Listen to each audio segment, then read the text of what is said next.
Her daughter-in-law called her a leech, within earshot of her own grandchildren. Deborah Taylor didn't speak. She simply adjusted the casserole she'd brought.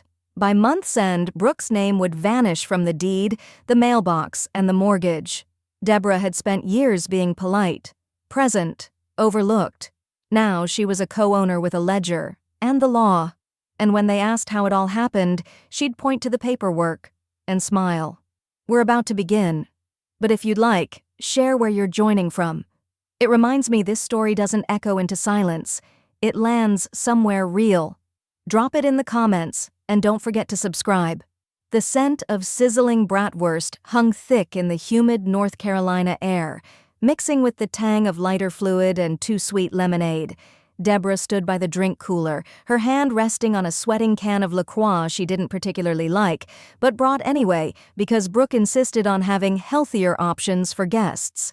She'd arrived early, as usual, helped set up the folding tables, sliced watermelon in the kitchen without being asked, and placed deviled eggs, her signature, onto a chipped white ceramic platter she always brought from home. Tyler gave her a distracted side hug and ducked off to manage the grill. Brooke flitted from one group of neighbors to the next like a wind-up hostess, laughing too loud and drinking wine too fast. Deborah had just refilled the ice bucket when she heard it. "She's just here for the free food." The voice drifted over the steady buzz of conversation, clear, crisp, dismissive. Deborah didn't turn around. She didn't need to. Brooke's nasal lilt had a way of slicing through the noise, especially when she was speaking to her own parents, two sun-spotted retirees from Raleigh who always parked diagonally in the cul-de-sac like they owned it. Deborah's fingers stiffened around the La Croix. She blinked once, twice. The laughter that followed wasn't cruel. It was worse than that. It was casual, comfortable, like it was a shared truth that didn't require defense. She'd made 3 dishes. She'd helped set up chairs. She brought paper napkins because Brooke forgot them last year and blamed the Dollar Tree. And still, she was the punchline. A breath caught in her throat, but she smoothed her face before turning. No one was looking at her. They never were, really. She backed away from the cooler slowly, making her way toward the patio's edge where the azaleas had just begun to bloom despite the heat. Her smile was there, technically, the one people expected, but behind her sunglasses, her eyes scanned the open kitchen through the sliding glass door. That's when she saw it. The drawer beneath the microwave hadn't closed all the way. From inside, a familiar manila folder peeked out, thick with papers, its tab marked in green ink. She recognized the seal on the front before she could stop herself from stepping closer. HOA correspondence. Her pulse quickened. She wasn't nosy, not really, but some things found you whether you wanted them or not. The last time she saw that same type of envelope was 3 weeks ago, sitting on her own desk, sent in error, as if she still sat on the board. She'd called Karen to let her know. They laughed about it. Then Karen told her something that stuck in her mind like a thumbtack. "You know Brooke and Tyler still haven't paid last quarter's dues, right? I've sent 3 notices." At the time, Deborah had let it slide. She figured they'd sort it out like grown-ups do, but now, "She's just here for the free food." The words burned at the back of her throat. She looked back toward the yard. Brooke was telling a story near the grill, her voice animated, hand clutching a mason jar cocktail like it was an accessory. A few of the other wives laughed too hard at something she said. Tyler turned a hot dog with metal tongs and didn't look up. Deborah stepped into the kitchen without thinking. She didn't touch the drawer. Just stood there, letting the low thrum of bass-heavy party music seep in through the window screens, her fingers brushing the rim of her watch. That folder, that drawer, that sentence by the cooler. 3 small things. 1 big shift. Deborah turned slowly and walked back toward the crowd, her sandals silent on the porch. She would stay a little longer, make small talk, maybe eat a piece of sheet cake even though it was too sweet. And then she'd go home, open her laptop, and start reading through the HOA bylaws, just to refresh herself, just to be sure. Because sometimes revenge doesn't arrive with thunder. Sometimes it starts with a drawer left slightly open. The chairs had been rented, not bought. Deborah remembered that clearly now, standing with a paper plate of coleslaw while Brooke gushed to a neighbor about upgrading the hosting game this year. But just 3 weeks ago, she'd seen the rental invoice left open on Tyler's kitchen counter, half covered by a coupon flyer. $168 for folding chairs. Another $55 for delivery. That wouldn't have mattered, except the total sat right next to a pink HOA past due notice and an envelope from the electric company. Deborah took a slow bite of her coleslaw and chewed like she was counting to 10. The thing was, this wasn't how it was supposed to go. When Brooke and Tyler first moved into Oakcrest Glen, Deborah had been proud. The neighborhood was polished but not flashy, families with flagpoles and potted hydrangeas, a neighborhood watch that took itself too seriously, and a tidy HOA with rules and reminders like clockwork. It was Deborah who had floated the down payment when Tyler's pre-approval came in too low. Deborah who'd nudged him toward this neighborhood in the first place, thinking the schools would be good for the kids someday. Thinking stability would buy peace. She didn't expect gratitude, but she hadn't braced for contempt either. Brooke's parents came to the first housewarming wearing gold watches and judgment.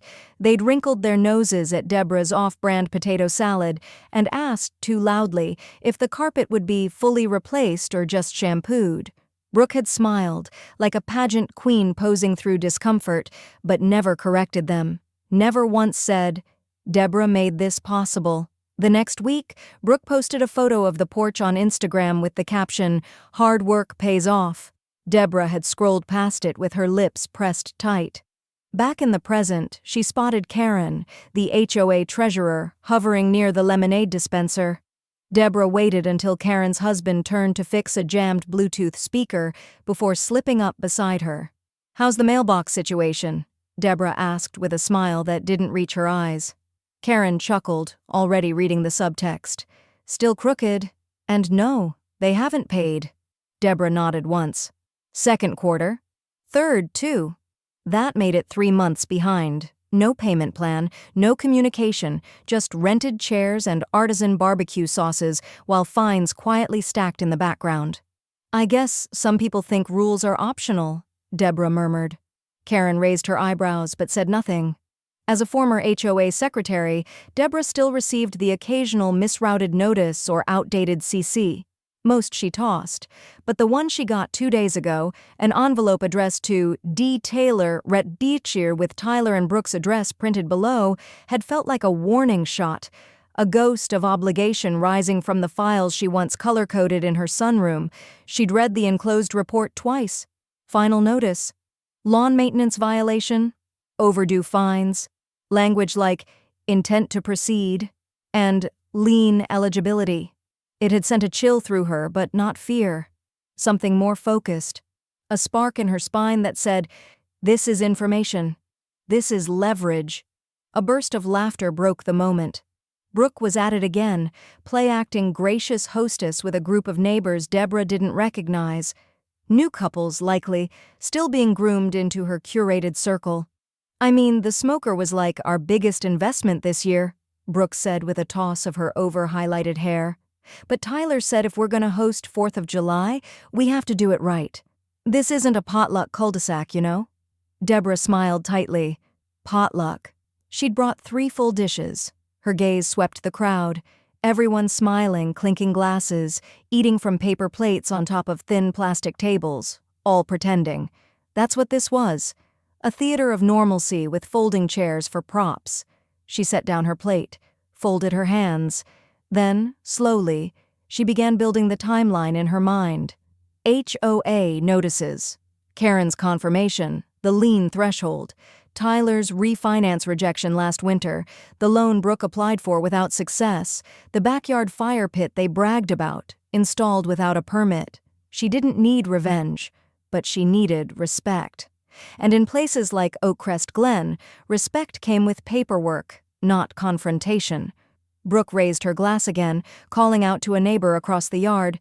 "You guys have to see our patio lights after sunset. Deborah helped hang them, right?" she said sweetly, shooting a glance toward her like a compliment offered in public wiped away everything else. Deborah raised her LaCroix in return. She smiled, and silently began the countdown. Karen met her on the side path behind the recycling bins, where the music didn't quite reach and the citronella candles had given up. Deborah had texted her an hour before with a simple, "Can we talk?" Karen came out holding a plastic cup of wine and wearing her usual HOA committee tank top. The one that said, "Enforce, not ignore," in faded navy letters across the chest. "They've been warned," she said without preamble, "twice for non-payment, once for that jungle they call a lawn." Deborah folded her arms. "So, this is after the final notice?" Karen nodded. "Default fines kicked in last week. They're in pre-lien territory. It's not public yet, but it's getting close." A low whistle left. Deborah's lips. Not dramatic, just sharp enough to release the pressure building behind her temples. "And the grill?" she asked, tilting her head toward the yard where Brooke was now performing her latest monologue to an audience of bored wives and red-faced husbands, holding court like it was her patio kingdom. Karen sipped her drink. "Technically not approved. It's gas-connected." She never submitted the permit form, but no one wants to be the neighbor who ruins the cookout. Deborah gave a tight smile. "Some of us don't mind." A pause passed between them. Karen lowered her voice. "Want a copy of the latest letter? I can get it certified." Deborah didn't hesitate. "Please." They parted like two PTA moms swapping casserole recipes, and Deborah re-entered the party with that familiar retired teacher glide, graceful, unnoticed, steady. She picked up a fresh cup of iced tea and took her place at the fringe of the patio again, just in time to catch Brooke's punchline. "Tyler says we should put in a splash pad next summer, but I told him this neighborhood couldn't handle that much fabulous." The cluster of neighbors chuckled, shallow and short. Deborah's eyes scanned their faces. Not one of them made real eye contact, and then Brooke saw her. "Oh, there's Deborah," Brooke chirped, clapping her hands together. "Did you try the pulled pork? It's from Whole Foods, grass-fed or cage-free or whatever Tyler insists on now." There was that smile, the performative one, stretched thin and sugary. The same one Brooke wore when she handed Deborah a birthday card 2 years ago, with nothing inside but a printed quote about aging gracefully. Deborah held her tea like it was an anchor and nodded politely. She hadn't forgotten the conversation, the one that happened just after the baby was born, when she'd offered to swing by the house during Brooke's recovery to help tidy up or run a load of laundry. Brooke had looked at her with that tight professional smile and said, "Deborah, we're really trying to build boundaries. I think it's best if you don't just show up unannounced. It's our space now. We don't want to blur lines." Her space. That she hadn't paid for. That Deborah had partially funded with a drained CD and 6 weeks of worry over interest rates. She hadn't said anything back then, had swallowed it like a bad pill and nodded, because that's what you do when you're the peacekeeper. When you're the parent trying not to break things. But now? Now Brooke was bragging about custom smoker knobs while foreclosure fines bloomed in the mailbox like mold. Deborah looked down at her tea. The ice had mostly melted. She swirled the last few cubes, watching them bump and clink. She didn't want revenge. She wanted acknowledgement, balance, a return on the emotional investment she'd made in silence for the last 6 years. From the kitchen window, the folder still peeked out from the drawer, still half open, still holding every scrap of power Brooke thought no one had noticed. Deborah took a long sip of her tea and turned her gaze to the yard again, just in time to catch Tyler waving to someone with a practiced politician's grin. She would wait for the certified letter. She'd file it where it belonged, but not in a cabinet. She'd keep it somewhere visible. And next time Brooke mentioned boundaries, she'd know exactly which lines had already been crossed. Deborah smiled to herself, quiet and cool. Brooke had no idea how short her leash had become. The sun sagged low behind the pine trees, turning the sky a muddy lavender as kids dashed barefoot across the grass with sparklers in each hand. The air buzzed with the slow unraveling of the party, paper plates curled at the corners, citronella candles down to waxy nubs, the grill cooling off in silence. Deborah stood near the patio steps, watching the last hour play out like a stage production winding down before the curtain call. Tyler collected empty solo cups with a glazed-over look, occasionally nodding along to half-heard conversations. Brooke, meanwhile, was gathering momentum. Everyone, can I just steal your attention for one last second?"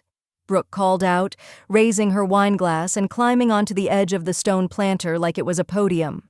"We just want to thank y'all for being here tonight. This community means everything to us, especially on a day that's all about family and freedom and grilled meat," she said, laughing at her own joke, a smattering of claps, some half-hearted whoops. The crowd was tired, sticky, polite.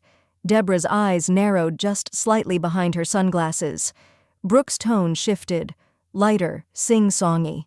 "And of course," she added, scanning the group, "a huge thank you to those of you who contributed to tonight's meal. Some brought drinks, some brought dishes, and some," she said, her eyes landing on Deborah, "just brought their appetite." The laughter that followed wasn't cruel, it was worse, it was comfortable. Deborah felt it roll over her like the low rumble of distant fireworks, nothing sharp, just a dull, familiar sting.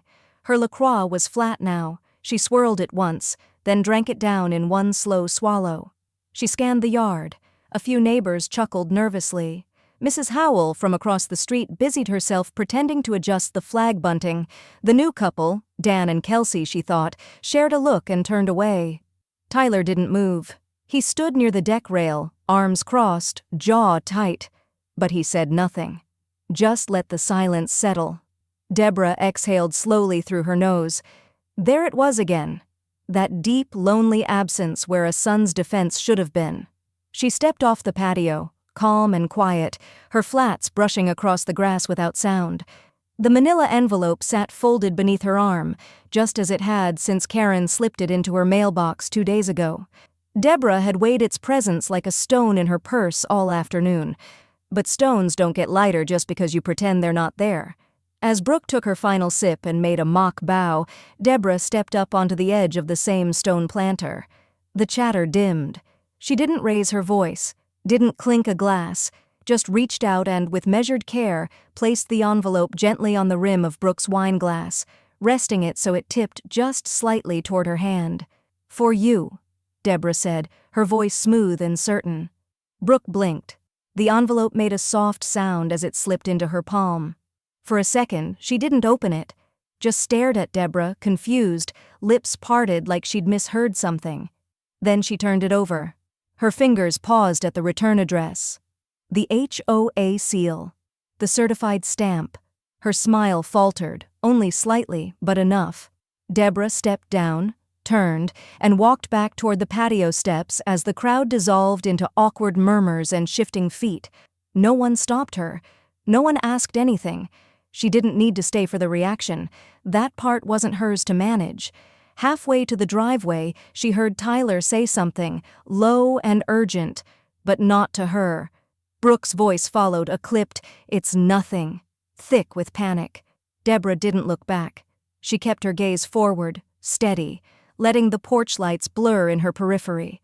Her hand brushed the gate latch. Her heartbeat was slow, cool, measured. This wasn't revenge. Not yet. It was notification, and what Brooke chose to do next would determine just how permanent the consequences became.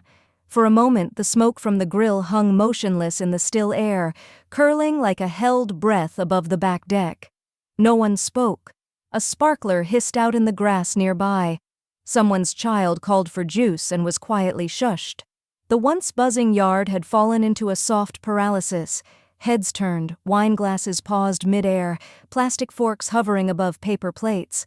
Brooke stood frozen near the planter box, the envelope still open in her hand, eyes scanning its contents like they were written in a foreign language she hadn't studied nearly enough. She looked up, briefly, instinctively, and met Deborah's eyes across the yard. Whatever flicker of bravado she had earlier had burned off like mist on asphalt. Now her smile was gone. Her face pinched in a way that made her look younger, petulant almost, but it didn't last. She folded the notice in half, slowly, carefully, as if pretending the act itself could undo it. Deborah didn't wait to see what came next. She slid through the side gate, tugged it shut behind her with a soft click, and walked down the narrow gravel path toward the street. A porch light flicked on behind her, maybe automatic, maybe not. She didn't turn around. Her hands were calm. Her chest, less so. Inside, a war had begun, the one between guilt and grit, the one she knew too well. She had spent a lifetime cushioning other people's discomfort, soothing, smoothing, swallowing hard truths in favor of peacekeeping. But there was something about that moment, Brooke's voice, the smirks, Tyler's silence, that had sliced through the last of her hesitation. Still, it hadn't felt good. Not exactly. It had felt necessary. She reached her car and sat behind the wheel for a long while, engine off, windows cracked, listening to the distant pop of fireworks across the lake. A mosquito bumped against the windshield. Somewhere behind her, laughter started again, louder than before, forced. A new performance had begun, and she'd been written out of the scene. That night, she didn't sleep. She sat at the small desk in her den, the one that used to hold Tyler's school permission slips and overdue library notices, now cleared except for her reading glasses and a pot of tea going lukewarm beside her elbow. The manila envelope lay in the center like an artifact. She didn't need to reread it. She'd memorized the language days ago, but what she couldn't stop replaying, what gnawed at her just beneath the collarbone, was Brooke's face. Not humiliated, not angry, just surprised, like no part of her ever truly believed Deborah would do something, that she'd cross from passive observer to active consequence. A buzz lit up the corner of the desk. "Tyler, you embarrassed us." No greeting, no preamble, just 7 words, hollowed out and cowardly. Deborah stared at the screen. There had been no defense when Brooke made her jokes, no correction when neighbors laughed too loud, but now, when the performance cracked, when the audience scattered, then came the reaction. She typed slowly, "Then pay your bills," and turned off her phone. The next morning, a knock at the door came just after 9. It was Karen. She wore jeans and a windbreaker, clipboard in hand. Her face looked neutral, but her eyes were alert. Deborah didn't invite her in, just stepped outside and closed the door behind her. "They've missed the lien grace period," Karen said quietly. "The board moved to initiate default proceedings. It's early yet, but if it stays unpaid, the house could qualify for auction." Deborah blinked. "Lien auction," she repeated, like she needed to hear the phrase in her own voice. Karen nodded. "Still a couple steps off, but we're past certified warning. If it rolls into the next billing cycle, it gets escalated." The air between them felt different now, charged. Karen didn't ask why Deborah had requested the documents, didn't mention the envelope. Maybe she already knew. Maybe the neighborhood grapevine had done its job overnight.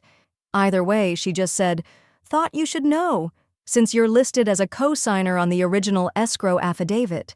Still shows up in our records." Deborah felt something harden in her chest. Not fear, not triumph, something in between, something like ownership. "Thank you," she said, her voice low, steady. Karen offered a small nod and turned to leave. Deborah stood on the porch long after she was gone, bare feet on the cool concrete, sunlight inching across the railing. Her fingers found the side of the doorframe, trailing along the chipped white paint she always meant to touch up, but never did. Inside, her tea had gone cold. Outside, a house Brooke claimed as her own now teetered on the edge of being hers in name only. And Deborah? Deborah finally held the rulebook everyone else thought she'd forgotten. She didn't just know the rules, she helped write them. 3 days after the cookout, Deborah woke to find Brooke's Facebook post waiting like a staged photo in her feed. "Couldn't have asked for a better 4th with our Oakcrest fam. Feeling grateful, full, and fiercely blessed." Below it, a carefully lit carousel of filtered photos, kids with sparklers, charcuterie boards, Tyler squinting at the grill like a culinary hero, Brooke laughing with a wineglass in hand, one arm draped around her mother, the other around Tyler. And there, near the back of one group photo, Deborah, blurred in the corner, half-cropped, mid-step toward the gate. No mention of her name, no tag, no deviled eggs, just an image scrubbed of the envelope. Deborah closed the app and poured herself a cup of coffee. Denial was a hell of a drug. She marked her wall calendar with a thin red pen, Today was the payment deadline, and she had a feeling it would come and go without consequence. 2 days later, Karen confirmed it. "They missed it," she said on the phone, voice clipped. "No contact. No check. It's officially lien listed." Deborah pressed her fingertips together, index to index, forming a tent. "Any other bidders sniffing around?" "Not yet. It's a low-value lien. Most investors don't waste time unless it's bundled." "I'm not most investors," Deborah said, her voice quiet. Karen paused. "You thinking about buying it?" Deborah didn't answer. Not yet. She drove to the HOA office that afternoon, tucked behind the community library and the weekly bake sale bulletin board. No one gave her a second glance. She still had the old parking sticker in her windshield from her board days, faded but visible. Inside, the walls still smelled like carpet glue and lemon cleaner. The same metal chairs, the same boxy filing cabinets, the same brittle woman behind the reception desk who always wore hummingbird earrings. "I'm here to check the lien registry," Deborah said. The woman didn't even blink. "Unit number?" Deborah gave the address slowly, even though it was memorized, even though it still half felt like hers. The woman tapped her keyboard. "It's eligible for sale next cycle, 7 days posting window, then public auction." Deborah nodded. "Can I see the file?" A few minutes later, she was seated at a side desk, flipping through paper that should have made her sad but didn't. Fines listed line by line, interest calculations, notices of violation, grass height, oil stains, unauthorized backyard improvements, unpaid quarterly dues. Not a single signature returned, not a single appeal filed. Brooke had let it rot quietly, all while calling herself a homeowner. She slid the last page back into its sleeve and tapped the folder closed. With the precision of someone finishing a test they already knew they passed. On the drive home, she didn't turn the radio on, just listened to the hum of her tires on the asphalt and the soft rattle of her grocery bags shifting in the trunk. She thought about the way Brooke always said, "our home," like it was a badge of arrival. Thought about Tyler's slack-jawed silence that night on the patio. Thought about the refinance notice she saw tucked beneath a stack of unopened mail last time she babysat. Brooke's name bolded, the rejection clean and final. Insufficient equity for requested amount. Deborah knew what that meant. The house wasn't theirs, not completely. And if someone else picked up the right piece of paperwork, if someone with knowledge, patience, and clean finances took the wheel, then the balance would shift. And not just financially, legally. Deborah pulled into her driveway and sat a moment longer, engine off, fingers curled around the steering wheel. She had the savings. Not vast, but solid. She had her pension, her late husband's annuity, the account she used to call rainy day, though lately it had just sat still, untouched. It wasn't about vengeance. It was about truth. And sometimes the best way to get someone's attention is to take away what they assume you'd never touch. Inside, she opened her laptop, typed in the county's lien auction portal, hovered her mouse over pre-qualification information, then clicked. Because if Brooke wouldn't respect what Deborah gave, she'd learn what it meant when Deborah started taking. The county clerk's office didn't look like much. Tan linoleum floors, a sputtering vent in the ceiling, and 2 dying ferns in mismatched plastic pots. But for Deborah, it felt like a boardroom, a battlefield, a bank vault with the doors just beginning to crack. The woman behind the partition was young, 20-something probably, wearing a badge that said Chantel and thick cat-eye glasses that kept slipping down her nose. She greeted Deborah with mild confusion, probably not used to seeing retirees asking about property liens. "I'm looking to understand the residential lien auction process," Deborah said calmly. Chantel blinked. "You mean for investment purposes?" "I mean for resolution," Deborah replied, offering a thin smile.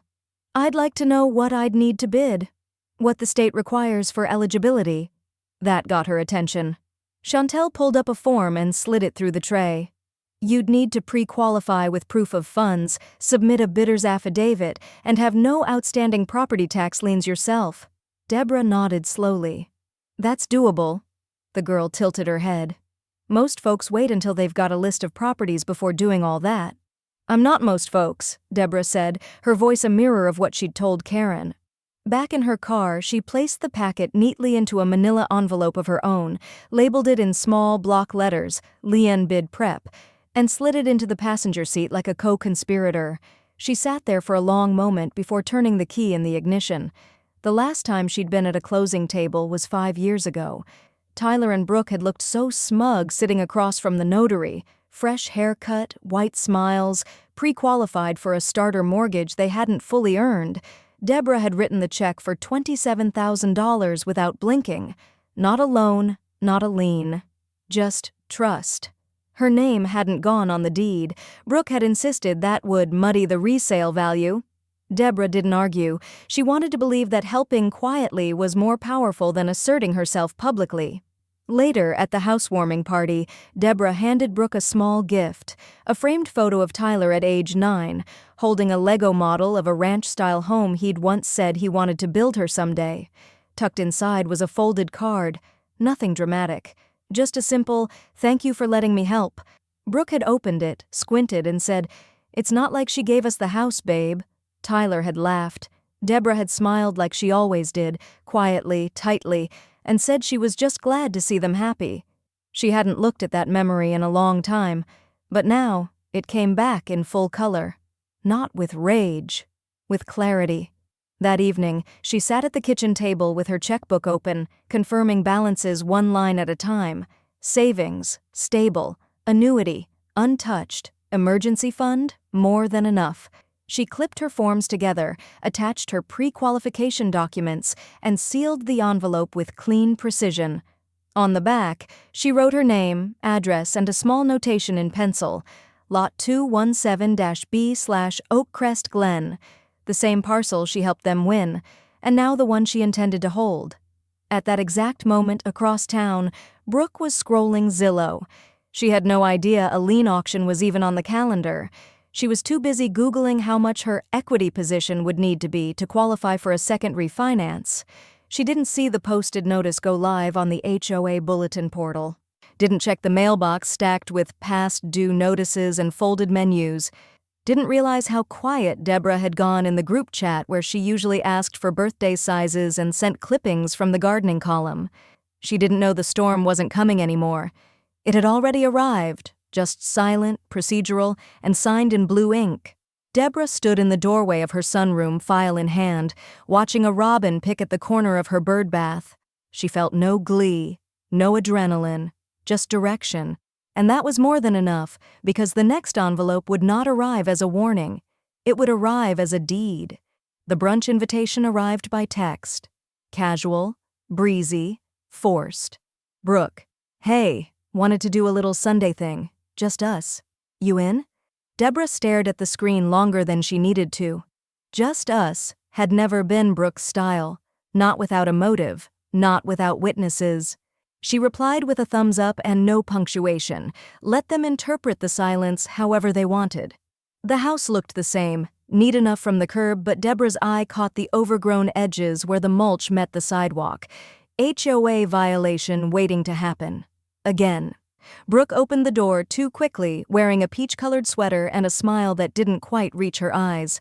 "Deborah, you look great," she chirped. Inside, the kitchen smelled like cinnamon rolls from a can and slightly burned coffee. Tyler sat at the breakfast bar, already halfway through a mimosa. "We thought it'd be nice to catch up," Brooke said, waving a hand over the table like she was showcasing a buffet. 2 mugs, 1 chipped, 4 slices of avocado toast, a small dish of strawberries, some already bruising. Deborah offered her a faint smile. "You've been busy." "Totally," Brooke said. "Things have just been non-stop." They sat. Tyler asked about the grandkids' school projects. Deborah answered politely, not warmly. She stirred her coffee with the back of her spoon, letting the silence do most of the work. Then Brooke leaned forward. Eyes too wide, voice too sweet. "You know, we've been thinking a lot lately about, generational wealth," she said. "What it means to pass things down, start fresh, rebuild even." Deborah raised an eyebrow. Tyler cleared his throat. "Yeah, what if we just hit reset a little, take inventory, Clean the slate. The cinnamon rolls stayed untouched. Brooke pushed her plate slightly forward, like a peace offering. We know things got weird with the HOA stuff, but honestly, that whole system is kind of broken. It's practically a scam. Deborah tilted her head. A scam? Brooke nodded, warming to her own narrative. Oh, totally. Like, we haven't paid in a while because it's all just petty rules, you know? Grass length and mailbox paint and whatever. We're trying to prioritize bigger things, like stability and family. She emphasized the last word like it was a currency. Deborah smiled faintly, lowering her mug. Totally understand, she said. Bigger things always come first. The moment hung in the air, Brooke searching her face, trying to read whether the landmines had cleared. Tyler said nothing. He looked tired, resigned, or maybe just hungover. Deborah reached into her tote and pulled out a small black pouch. She unzipped it slowly, deliberately, and set her phone face down beside her plate, angled just enough to catch the sound. Neither of them noticed. They were too busy spinning. Brooke launched into a story about a friend who got audited by the HOA and how everything just works differently now. Deborah nodded along, making soft noises of agreement, collecting every phrase, every casual dismissal. When Brooke mentioned the word extortion, Deborah tapped the corner of her napkin like she was blotting butter. This wasn't brunch. This was deposition wrapped in brunch.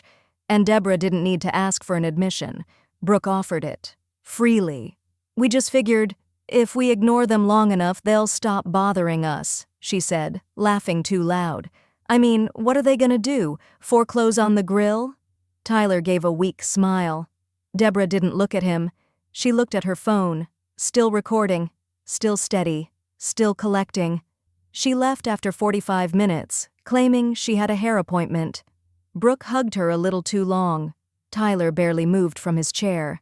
Back in her car, Deborah tapped stop on the voice memo and labeled it plainly, Brunch, Admittance of Neglect. She backed out of the driveway, slow and calm, glancing once at the house that sat behind a shaky firewall of charm and borrowed money. They thought she'd softened, that her silence was surrender. They'd forgotten that the quietest ones write the most precise records. And Deborah had just recorded her first piece of evidence. Every morning that week, Deborah checked the county lien portal like clockwork, before her coffee, before the paper, before feeding the cat. Lot 217-B remained untouched. Status, open for auction, no payment. Logged. No legal counsel listed. She waited. By Thursday, the listing window was closed. Auction date, Friday, 10 a.m. sharp.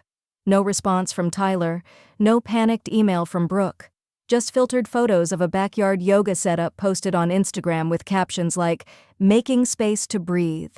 Deborah printed the final docket anyway. She tucked it into a leather folder, folded a blank check into her wallet, and called her credit union to confirm funds. Her voice was calm, her hands steady. By Friday morning, she was parked outside the Wake County Courthouse by 8:40 a.m., not for nerves, just preparation. She walked in wearing navy slacks, a white blouse, and her husband's old windbreaker, the one he wore to teacher conferences when he needed people to take him seriously. Her gray hair was tied back neatly, no lipstick, no jewelry. She didn't come to impress, she came to purchase. The room was smaller than she expected, just 3 rows of folding chairs, a projector screen, and a worn wooden podium that looked like it had once belonged to a church basement. A clock above the exit door ticked 1 slow second at a time. Deborah took a seat in the second row. There were 3 other bidders. A man in a polo shirt with a tablet resting on his stomach, a woman in heels who kept checking her watch, and a young guy in cargo pants who looked like he'd wandered in from a construction site. None of them looked at her. Good. The clerk stepped to the podium at 10:01 a.m. and began reading through the lots, parcel numbers, addresses, current lien values, minimum bids. The room stayed quiet, only the scratch of pens on legal pads breaking the silence. When Lot 217-B came up, Deborah's hand was already raised. $1,079, she said clearly. No one countered. The clerk looked up. 1 bid for Lot 217-B, going once, going twice, sold. The gavel was rubber. The sound it made was anticlimactic. but it still echoed in Deborah's chest. She paid with a cashier's check and signed the paperwork in clean, blocky cursive. The receipt was thin, the claim certificate heavier. It felt like a seed, like a contract and a mirror, all in one. She stepped out of the building into blinding midday sun. The wind caught the edge of her folder and tried to lift it. She held on firmly. There was no applause, no grand unveiling, just gravity and a shift in weight. She drove home without music again. The quiet was her metronome now. As she turned into her cul-de-sac, she saw Brooks' SUV parked crooked in the driveway. Tyler's truck behind it, one tire slightly low. A package sat by the front door. A red tricycle leaned sideways in the grass. Life, still in motion. Unaware. Unprepared. Deborah didn't stop, didn't linger. She pulled into her own garage and shut the door behind her. Inside, she placed the auction receipt on her dining room table beneath a paperweight shaped like a robin's egg. Then, slowly, she opened her email, attached a scanned copy, and typed 2 sentences to Karen. Please confirm Lot 217-B is now listed under lien ownership transfer. Certificate enclosed. She hit send and exhaled. It wasn't just about proving a point anymore, it was about precision and power, the kind that didn't make noise, but changed everything when it landed. Deborah now held the fate of their home, quietly, legally, and with perfect, devastating clarity. Deborah sat in her sunroom with the foreclosure filing instructions printed out and highlighted in 4 places. The late summer heat clung to the windows, turning the glass soft with condensation, but inside she felt cool, focused. The process wasn't fast, but it was exact, like knitting with rules.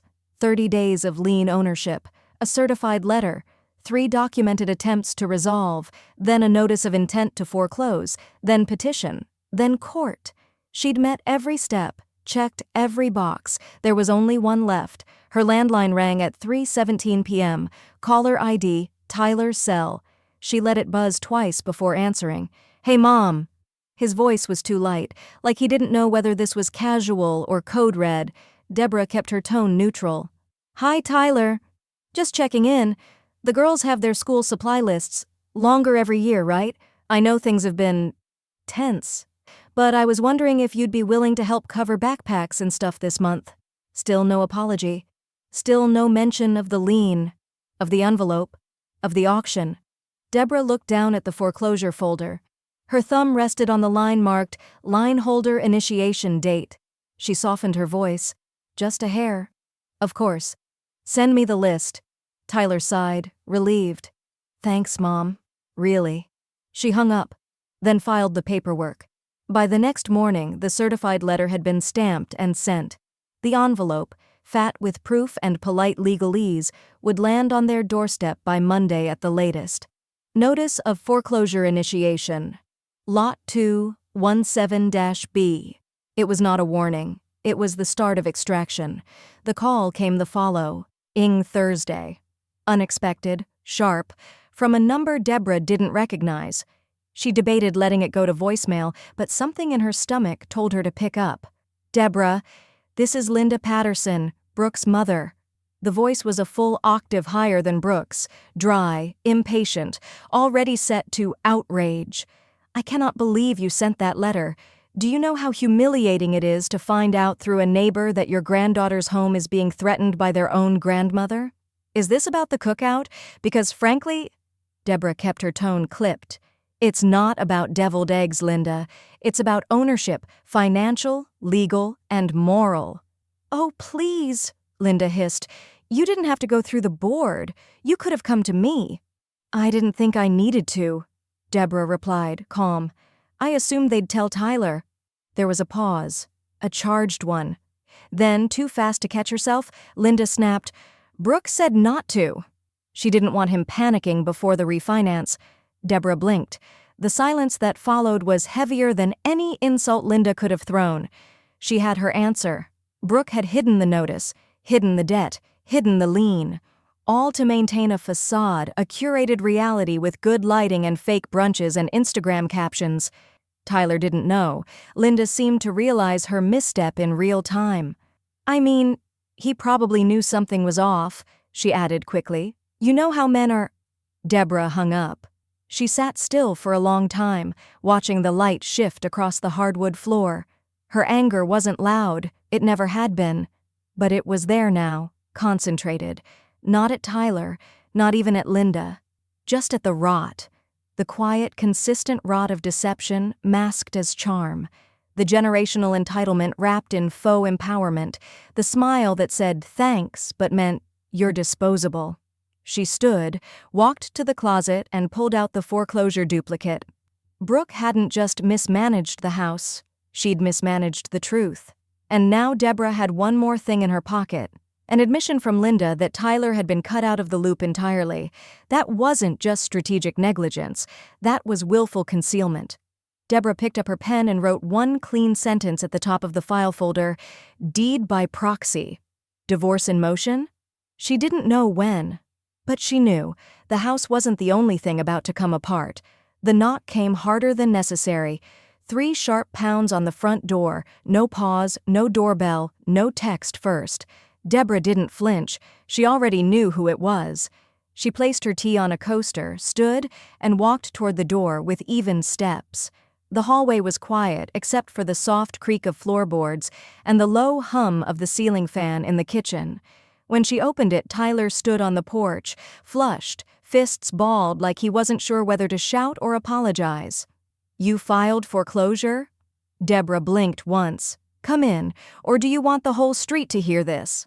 He stepped inside, shoulders tight, jaw clenched. The door clicked shut behind them. I cannot believe you went this far, he said. What the hell, Mom? You blindsided us. Brooke is freaking out. She's saying you're trying to steal the house. Deborah didn't move, didn't interrupt, just walked calmly to her credenza, opened the second drawer, and pulled out a slim black binder. She handed it to him. Tyler looked down at it like it was a live wire. What is this? Every notice, Deborah said. Every warning from the HOA, every certified mailing, date-stamped, indexed, chronologically filed. He opened it. Slowly. There was no drama in her voice. No gloating. Just clean facts, stacked like bricks. I didn't forge anything. I didn't make up a rule. I followed the same bylaws you signed when you closed on the house. Page 14, subsection 3C, she added, motioning toward the folder. Lion ownership, redemption timelines, forfeiture penalties. Tyler turned a few more pages. Red ink, missed deadlines, return receipts unclaimed. And then he froze. This one's from March. Deborah nodded. You were already 2 quarters behind by then. She never said. His voice cracked, low and rough. No, Deborah said. She didn't. He looked up. And in that moment, Deborah saw the exact second her son realized the story he'd been told was not the one he'd been living in. She didn't tell me about any of this, he said quietly now. Not one letter. Not one late fee. Deborah watched him, watched the unraveling begin. I thought we were waiting on the refinance, that's what she said, that the HOA was giving us room because we had good standing. Deborah stepped past him, returning to her chair. You had standing, you lost it. Tyler sat down without asking, binder still in his lap. I thought you were just being dramatic, at the cookout with the envelope. She shook her head. That was the mild version. He didn't argue. He didn't defend her, but for once, he didn't defend Brooke either. The silence settled. Then Deborah spoke again, measured but not cold. I didn't take your house, I saved it, from a public auction, from a developer with no emotional attachment and cash to burn. She leaned forward slightly. If you don't want me to own it, pay the debt. It's that simple. Tyler opened his mouth, then closed it. There was too much to say and too little ground left to stand on. He stood slowly, the binder still in his hands, and walked toward the door without asking for a ride, a refund, or a reprieve. Does she know I know? He asked, one hand on the doorknob. Deborah tilted her head. Not yet. He nodded once. Just once. Then left. She didn't follow. Later, she watched through the blinds as his truck pulled out of her driveway. He sat in the cab longer than he needed to, binder on the passenger seat, engine running, idle. Then he drove off. Deborah let the blinds fall back into place. Her tea had gone cold. But the house? The house had gone quiet. And for the first time in weeks, it was the kind of quiet she welcomed. The ignition had sparked, and Tyler was no longer driving blind. The first thing Deborah noticed was the footprint. Right below her living room window, in the garden bed, one sneaker print, small enough to be a woman's, half sunk in the mulch. The begonias she'd planted in early May were snapped at the stems, and someone had thrown a plastic juice pouch into the bird bath. She didn't need a confession. She didn't need footage. She just needed to log it. At the police station, she filled out the form with the same calm as if she were renewing her license. Minor vandalism, no visible suspects. Requesting formal incident number for property record. The officer behind the glass looked like a kid in a borrowed uniform. He didn't ask questions, just stamped the form and handed her a copy. "Do you want to list a name?" he asked almost lazily. Deborah shook her head. Number, just the facts. Back home, she placed the report inside a slim file folder labeled Incident, Exterior Disruption. No drama, no escalation, just the record. The next day, Brooke showed up on her porch unannounced, holding a Tupperware of brownies in one hand and her youngest daughter in the other. The older girl trailed behind, clutching a bubble wand and refusing to look up.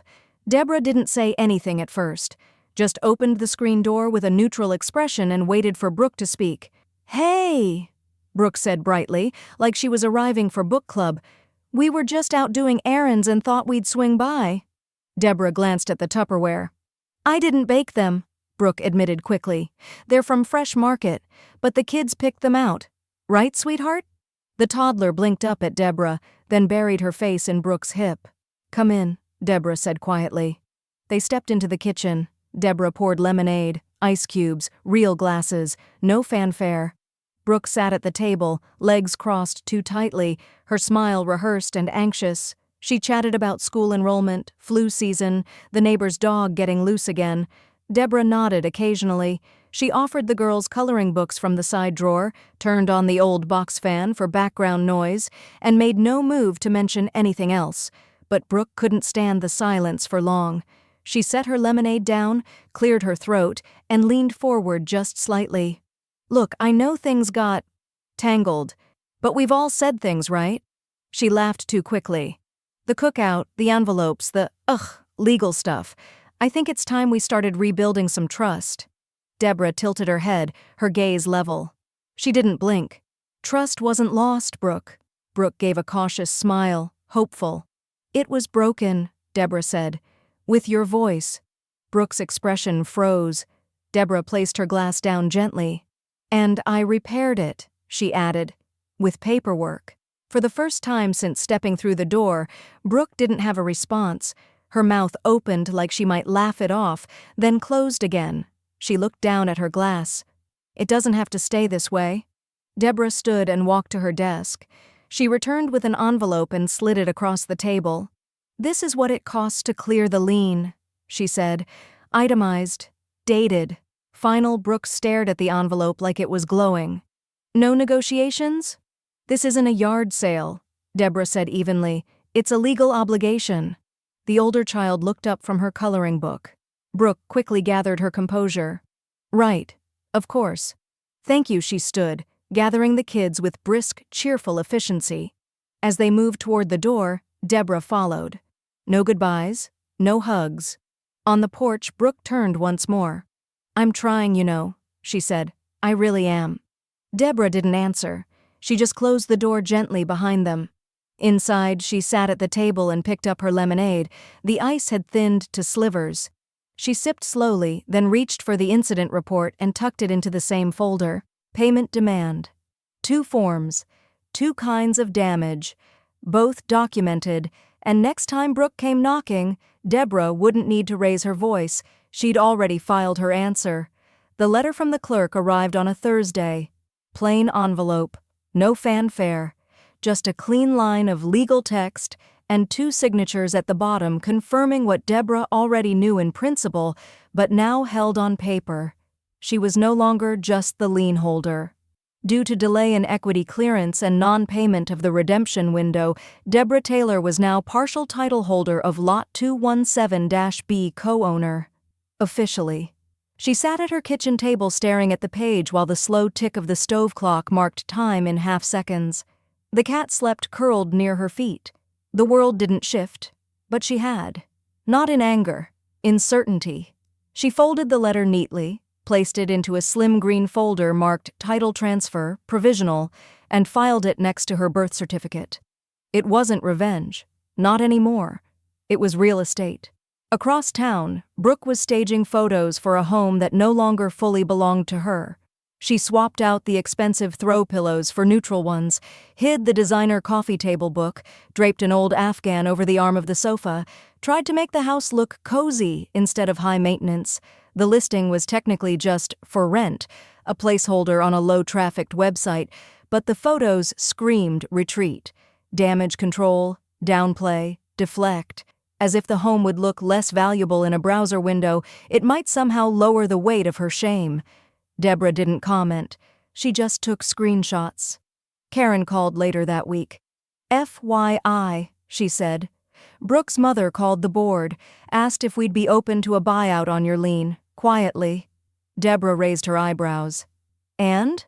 I told her that wasn't our decision to make anymore. Good, Deborah said. It's not. Karen chuckled. Didn't think you'd sell, but figured you should know. Appreciated. She hung up and made no notes. The offer didn't matter. Not anymore. It was never about the money. It was about being seen. Tyler showed up 3 days later. No warning, no text. Just the knock, soft this time, hesitant. Deborah opened the door expecting a request. What she got was a shift. He looked smaller somehow, less angry, eyes bloodshot but focused, a folder in his hand, thinner than hers had ever been. Can I come in? He asked. She nodded, stepping aside. They didn't sit. He held the folder between them like a peace flag folded in half. I've been in therapy, he said quietly.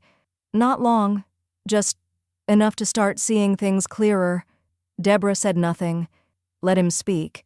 She lied to me, for months, and I let her. Because it was easier than calling it what it was. His voice cracked a little, but he didn't stop. I know you've taken a lot of hits, and I know I didn't defend you when I should have. Still, Deborah said nothing. I've talked to a lawyer. I'm filing for divorce next week. Silence stretched between them like a fault line. Tyler opened the folder and handed her a single sheet of paper. It's a quitclaim draft. I want to sign the deed over to you. Fully. No strings, no equity split. Deborah finally blinked. You're giving me the house. I'm giving you what was always partly yours. She stared at the paper like it might dissolve. Why now? She asked. Because I'm tired of being complicit, he said, and because you're the only one in this story who told the truth. It wasn't apology. It wasn't absolution. It was something rarer, accountability. She reached out and took the paper. Her hands didn't shake, but her breath did. Later, she sat alone at her dining table, rereading the document under a pool of yellow lamplight. One line, one signature box, one final shift. For years, Brooke had acted like the house was hers. For months, Deborah had been treated like a visitor. Now even the walls would carry her name. But for the first time in this long, bitter saga, Deborah didn't feel triumphant. She felt chosen, and that was far more dangerous. The email came through at 9:12 a.m., just after Deborah had finished folding the last of the dish towels and before her second cup of tea. Subject: escrow closed. Title transfer confirmed. She read the words twice, not because she didn't believe them, but because they sounded so much like punctuation, a period on the longest sentence she'd ever lived through. She walked to the window, the one that overlooked Lot 217-B. Brooke's SUV was parked crooked in the driveway again, its rear hatch open. Trash bags, a laundry basket, and one bright pink suitcase sat clustered near the bumper. A stack of lawn chairs leaned against the garage wall like they'd been forgotten, or deliberately left behind. Deborah didn't go over, didn't wave. She'd already said everything she needed to. 2 days later, the house was empty. Deborah waited until the second key was dropped through her mail slot, sealed in an envelope with no note. B4 walking across the street with a clipboard and a spare set of gloves. The house smelled stale, a faint mix of lemon floor cleaner and something that hadn't quite dried right. She opened the windows, lit a cedar candle, and turned on every light. No dramatics, just air, just ownership. Room by room, she made small choices. The guest room was first. She boxed up the leftover nursery decor and replaced it with 2 low bookshelves, a soft armchair, and a braided rug her granddaughters had picked out at Target months ago. On the windowsill, she set a wooden sign that read, "Quiet Adventures Welcome Here." It wasn't a nursery anymore. It was a nook, for readers, for thinkers, for children who needed a place where the story was always safe. The letter she sent Brooke arrived by certified mail 2 days after the move-out. She kept it short. Lot 217-B is now fully cleared and closed. Hope the lawn chairs fit in your car. D. No spite, no capitalized gloating, just a line, one Brooke would understand. She hung the final unpaid HOA notice in a simple black frame and mounted it above her desk, not out of pettiness, out of memory. A reminder that silence has a paper trail, and that pretending not to hear consequences doesn't mean they aren't arriving. Below it, she added a small brass plaque, "Resolved, not erased." Later that week, she received an envelope from the HOA board, a formal thank you letter typed on letterhead and signed by every committee member except Brooke's old tennis partner.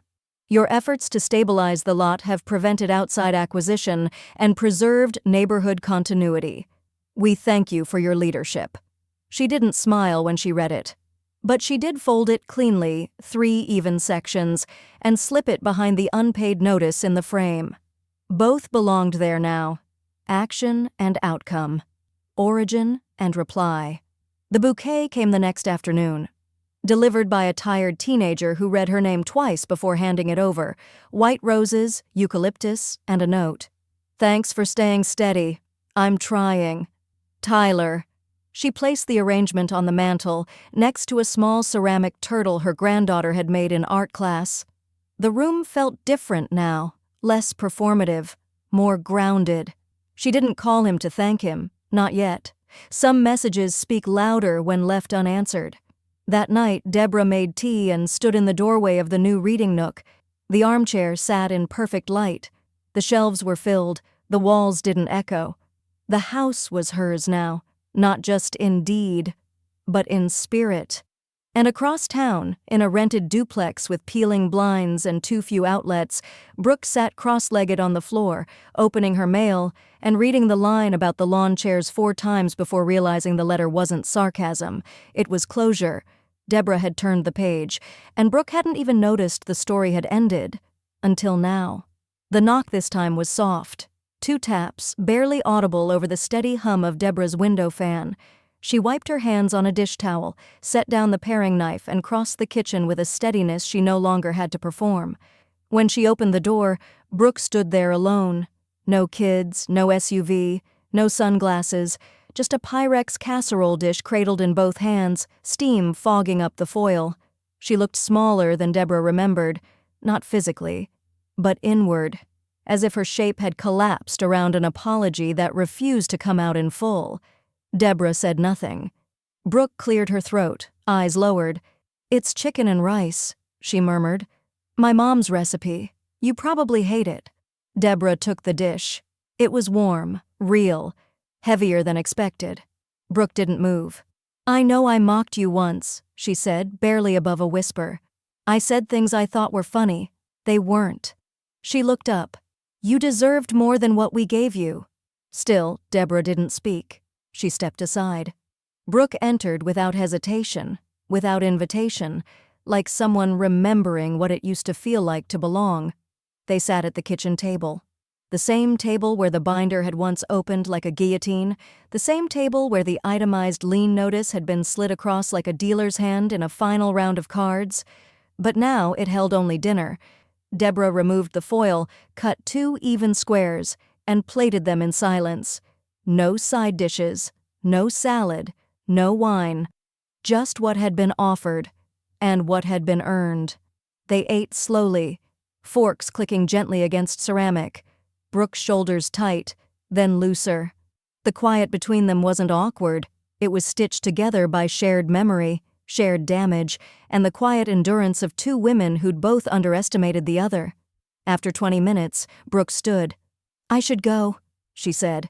Deborah nodded once. At the door, Brooke turned halfway, then stopped.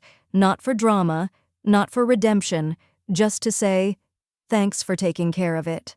Deborah didn't nod, didn't dismiss, just held her gaze, level and even. "You're welcome." Brooke walked. Down the steps slowly, keys jangling in her coat pocket. At the bottom of the driveway, she hesitated, then kept walking. No car waited, no ride pulled up. She was heading somewhere else now, not home, just forward. Deborah watched her go until the street swallowed her up. Then she closed the door, not with finality, with ease. The next day was the 4th of July. Cloudless sky, mild breeze, the kind of weather local weathermen labeled storybook.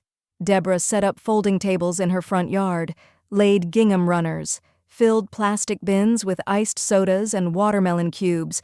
A neighbor brought coleslaw. Another brought cupcakes with tiny flags. Someone else arrived with sparklers, grinning. By 5 o'clock, half the block was there. No speeches, no ceremony. Just laughter, feet in the grass, paper plates balancing on knees, children squealing at bubbles, conversations overlapping like quilt patches. At the edge of it all, Deborah stood near the grill, flipping burgers and slicing buns, her hands steady, and her name no longer forgotten. Someone asked where the deviled eggs were. "I'll bring them next year," she said, smiling. Later, as dusk fell, a neighbor's speaker crackled with Springsteen.